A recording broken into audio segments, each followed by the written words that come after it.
Hello class, welcome to you another video of the class 12th biology. The chapter is the principles of inheritance and variations.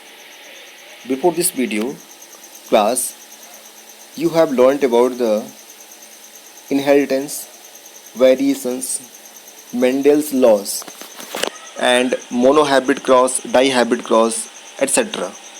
But in today's class, I will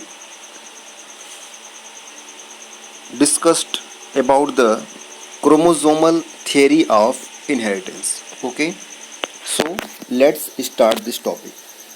Dear class, chromosomal theory of inheritance. You know well, the Mendel published his work in 1865, but no one can recognize it till 1900. Means after recovery this or after published to their work nearly 35 years, no one can consider their work. First time, actually, what was the reason by which no one considered to as a Mendel's law? Because there are some reasons. Mainly, there are three reasons discussed in this video. First one is a communication gap. Means at that time the communication was not easy. Means that was a very tough things, because like that modern time we have a lot of sources to connect to each other or to share their information to each other, like that social medias, other medias, and many internet programs. So we can uh, share to our thoughts, our principles, or our any researches to different persons or different countries. Okay, so the first reason, the communication was not easy. Okay, second was his concept was based on the factor. His concept was based on the factor. The factor is at now time is called gene. Mendel's factor is now called as a gene. Okay, what is a gene or factor? It is a stable and discrete units that contains the that control the expression of traits of the pairs of alleles which did not blend with each other, was not accepted by his contemporaries as an explanation for the apparently continuous variation seen in nature.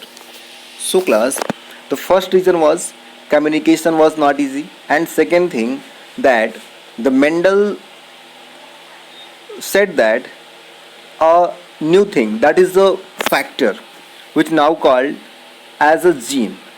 And what is the gene or factor? It is a stable and discrete unit. It is a stable and discrete unit by which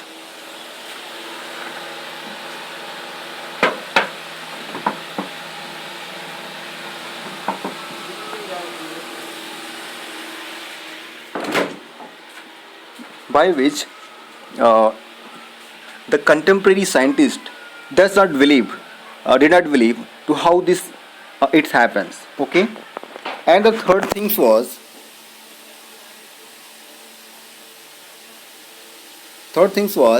Mendel's used mathematical approach in biology. That was the first time when someone used to uh, mathematics in biology. So there was three reason. First one is a communication gap. Second one is a his concept was based on gene or factor, and third is a mathematical approach in biology. Okay, but in 1900, three scientists, Hugo de Vries, Carl Correns, and Sermac. Hugo de Vries, Carl Correns, and Sermac, they independently rediscovered to their result. That means these three scientists researched to independently but they got the same result which got by the Mendel in their experiment. So after then they make rules, three rules, which already I discussed that three rules. One is the laws of dominance, laws of segregation, and third is the laws of independent assortment. Okay, class.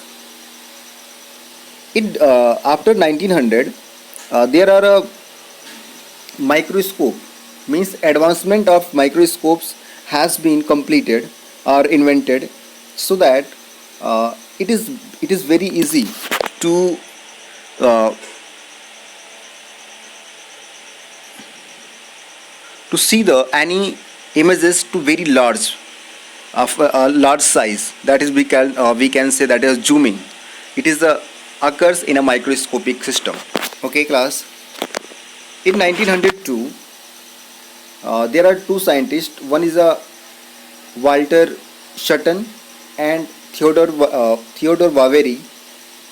This shows the behavior of chromosome. This shows the behavior of chromosome and said these are parallel to the behavior of genes.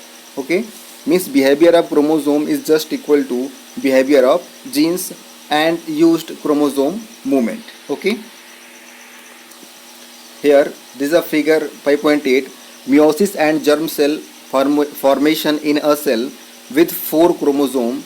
Can you see how chromosomes segregate when germ cells are formed? Here is G1, here is G2, meiosis first, that is anaphase, meiosis second, anaphase, and the germ cell. Okay, so this is the gene